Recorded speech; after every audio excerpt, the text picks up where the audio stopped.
guys, it's Justine here from IShouldReadThat.com with my guest star Sophia, who knows how long she'll actually be here.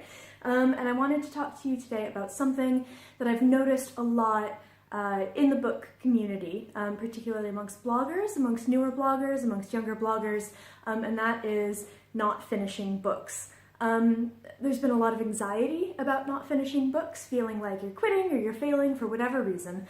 I used to feel very much like this, but now I am not shy about chucking aside a book that's just not working for me, because quite frankly, life is too short. So again, I used to feel a lot of anxiety about not finishing a book. I never wanted to give up. I never wanted to stop reading a book just because, it wasn't working for me. Maybe it would improve at the end, maybe things would come together in a way that I wasn't expecting. However, this attitude for me would lead to reading slumps, and I was not enjoying these books, and it was actually driving me away from reading, which is kind of sad because I've been a reader my entire life. It's one of the things that I enjoy the most. So if reading a book that I didn't like was going to make me not enjoy reading, that was going to be a big problem for me. It was ruining a thing that I loved, so I decided that I was going to start DNFing books, as we like to call it. I do have rules for DNFing books, the main one being a book has 100 pages to get my interest, depending on the length of the book. About 100 pages usually. That doesn't mean that a book needs to be completely action-packed. That doesn't mean that, we have to have, high-intensity thriller plots. It just means that I have to care about the characters. I have to be somewhat interested in the plot. I have to really care about what's going on. And sometimes, every book is not for every person. Sometimes there are going to be books that we just don't like, and it's not bad. It's not a bad thing to put them down when they're just not working for us. Ever since becoming a book blogger, I have wanted to explain exactly why books didn't work for me, why I put them aside, and this has become a big part of DNFing advanced reader copies, which I'll get to later. Again, a controversial topic. So I wanted to go through some of the books that I have DNF'd in the past and why. So, starting off controversially, especially in my apartment and relationship, 1984. I did not like 1984. I don't even know how far I got. I was reading it on my computer, which was probably part of the problem. I do have issues reading some books digitally, and it just didn't work for me. It is one of my fiance's favorite books. He hated Brave New World. I love Brave New World, so this is kind of a humorous point of contention amongst the residents of this flat. It is a book that I'm going to try again. Again, read it on a computer. That was probably not going to work for me. I have this amazing penguin version. Whoever designed this cover needs a pay raise. And, I think that there's some books that you need to read at a certain point in your life. Again, I'm a mood reader. I read things just when they strike me. I think that I read this at the wrong time. I'm going to give it another shot, and then I'll probably read Brave New World again and we'll settle this argument for once and for all. Next this actually makes me quite sad because he's one of my favorite authors and I love the other books in this world. The Heroes by Joe Abercrombie. Joe Abercrombie's amazing. He's one of my favorite fantasy authors, and if you like Game of Thrones, and you're worried about the books not being finished, you want something similar, Joe Abercrombie's absolutely the way to go. There's a trilogy, the first Law trilogy, and then you have 3 standalone novels. This is the second standalone novel. The first, which is called Best Served Cold, is one of my favorite books. Again, time and a place to read certain books. This one was me coming off my, just finishing my dissertation for my master's. I was very much booked out, and I was also moving from Edinburgh to Oxford for my first publishing job. I remember so distinctly sitting on the train with my mum, who was helping me out because I had 2 charming cats who were screaming their heads off, really not liking being moved several hundred miles, and I was trying to read this book and I couldn't do it. And we got to London. I was staying with my parents for a while, and It just didn't work. I couldn't pick it up again. You can even see how far I got. This is one that I'm planning on reading again. I can give it another shot. I really love him. I really love the world. I really love the characters, particularly the Northmen. If you have read any of the First Law books, you know who I'm talking about. Think Wildlings. This book focuses so much on them, so I should love it, but I didn't love it. Stress, I think, was the big factor there. So I have a couple of others. This goes back to the controversial opinion of DNFing arcs is okay, is Flight of the Starling by Lisa Heathfield. I hated this book so much. It was not for me. I'm not the right audience for it. It's about two sisters. The book opens, one of the sisters dead. So it's her other sister is, her sister is grieving, and then it flashes back to the events leading up, I imagine, to her death. Oh God, I really did not enjoy this. I thought I would. My sister is one of my best friends in the whole world. I love her so much, and I thought that I could connect with these characters because of the relationship that they have. Everything that they said, everything they did, every decision that they made, it has the plot of, I've just met you, handsome boy, and now I'm going to change my entire life because suddenly you're in it and everything is just so inadequate now. I'm like, you're traveling with your family, you're 16, you stop it, please. These kinds of things drive me crazy. I am 29, I'm perhaps a little bit too old to connect with these people and with this plot and with the romance that was happening. However, when I was a teenager, I don't think I would have liked these characters either. I think I got 32% into my digital arc and just put it aside and was just like, I'm happy with not finishing this book. This is not for me. Flight of a Starling was an arc. It was an advanced copy from the publisher. I know that people have their own policies about DNFing arcs. For me personally, I'm going to treat them like any other book. However, I will give them more of a chance because I feel like if they're provided to me by a publisher in exchange for an honest review, which is what I'm going to give even if I DNF a book, I'm still not going to force myself to finish it. It's just going to make me hate it. It's going to make me really angry, and it's going to take me forever when I could be reading things that I do want to read and do like to read. I try to think of who would like this book, why I specifically didn't like this book, and you may like this book if. I think that that's really important. It's a good thing to provide for readers because, again, not every book is going to work for every person. One person's favorite book in the world might be someone else's absolutely most despised book. See the 1984 versus Brave New World argument that we have going on right now. Next up on the list is H is for Hawk by Helen Macdonald. This is a memoir. It's a nonfiction story. A woman loses her father. He passes away, and she and her father had always been very, very close. And she decides that she is going to take up falconry in order to, she decides she's going to take up falconry in order to kind of deal with her grief. I remember reading this book. I was in bed, and at page 99, which is very close to my 100-page DNF rule, page 99, I closed it, I put it in my lap, and just kind of thunked my head backwards. And my now fiance made the mistake of asking me what I thought of my book.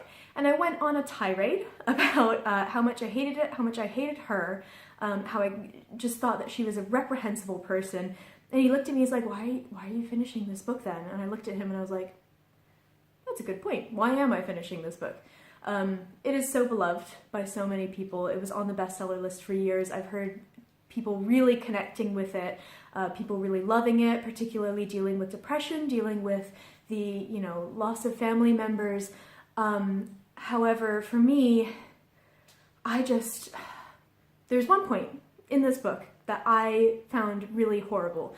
She gets the phone call. She's living in Cambridge. I believe she's a lecturer in Cambridge. She gets the phone call that her father has passed away. And she kind of collapses on the floor and she says, I am now an orphan. Her mother was the person who called her to tell her that her father died. She's not freaking orphan. She has an entire family. I'm pretty sure she has siblings. She has brothers and sisters. She has a mother who's grieving for the loss of her husband, and she completely shuts herself off, and she just decides that what she's going to do is become a falconer. She's going to pick the most difficult kind of hawk to train, and part of this is me not agreeing with sort of the practice of hawking and falconry. There's a scene in the book, which I think is right around where I decided that I was no longer going to be reading this, where I thumped my head backwards in bed. And she has this hawk in her flat in Cambridge, which I don't know anything about modern falconry, but that just doesn't seem quite right to me.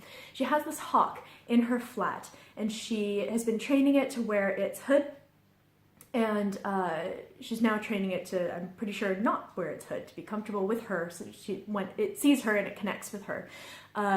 She is trying to put the hood back on. Hawk does not want the hood put back on, so she fights and fights and fights and wrestles, and she finally gets it on, and then she kind of collapses, and then she takes a nap, and this hawk that's been freaking out in her flat is just like, what about me?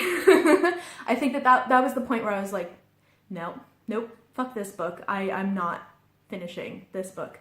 Again, it is a very popular book. I think that has helped a lot of people, but not for me. Definitely not for me. The last book on the list is another biography. It's That Woman, The Life of Wallis Simpson, Duchess of Windsor, by Pheeba. So this is a biography. It is, if you don't know who Wallis Simpson is, if you've seen the King's Speech, she is the woman who the king abdicates the throne in order to marry. She's an American. She's a commoner, and she is also a divorcee, twice divorced, which is not okay at this time, for the king, at least. So I think that she sounds like a really interesting woman, not a particularly nice woman. I'm pretty sure she was actually a Nazi. And I was really looking forward to this biography of her. And, well, it started out perfectly fine. Early life, going on, and then I'm pretty sure it was page 27. The author stops the narrative and begins to make wildly unfounded claims about Wallis Simpson being a partial hermaphrodite. This is completely unfounded, and I don't remember if they actually say that this is completely unfounded or not, but she starts to say these things. She says her evidence for Wallis Simpson being a partial hermaphrodite, which means that she has both male and female sex organs, is she looks kind of like a man, which I don't think is true, but she looks kind of like a man. She has very large hands, she has mannish handwriting, and she never bore children, which quite frankly is the most offensive thing. She goes on and on and on, saying these things as though they're fact. She gets a handwriting expert in, which anyone who is interested in true crime and true crime podcasts and such knows that handwriting is not a valid form of forensic evidence. But she gets a handwriting expert in and says, yep, handwriting looks like a man's. And that's all she has, really. At least at the point where I kind of chucked the book across the room and stopped reading. Apparently at the end of the book, she does say, yeah, no autopsy was ever performed, so we don't really know if this is true or not. At the end of the book. She says this on page 27, she makes these claims. Are you fucking kidding me? I know that she's not exactly a well-liked person, but she is still a person. You are still a legit biographer. What are you doing? What are you thinking? Like, did you think that because she was a very unliked woman that you can just say these things and it's gonna be fine? Like, why? I don't understand why. I feel like I would have been more okay with this if she could have been able to back it up with sources, but her sources were literally her going, she kind of looks like a man. And that's about it. She also makes some weird claims about her sexuality, about her like sexual prowess, and says something along the lines of, how can a woman that unattractive, earn the love of the most eligible bachelor in the world? She must have learned some tricks from prostitutes. Are you kidding me? I was so offended by this book that, again, I chucked it across the room, raged at it for a bit, and haven't touched it since. This book actually has earned one of my favorite Goodreads reviews of all time. It is a 1-star review by a man named Simon, and I will read you a sentence from this Goodreads review that I think sums things up really nicely. It says, The Duchess of Windsor wasn't the nicest woman in the world, but I have read biographies of Hitler that displayed more empathy for their subject. So that's my list of books that I DNF'd and have not gotten back to, and I wanted, because this list is so kind of negative, I wanted to round things off with a book that I actually DNF'd a long time ago, ended up picking up again and reading, and ended up loving.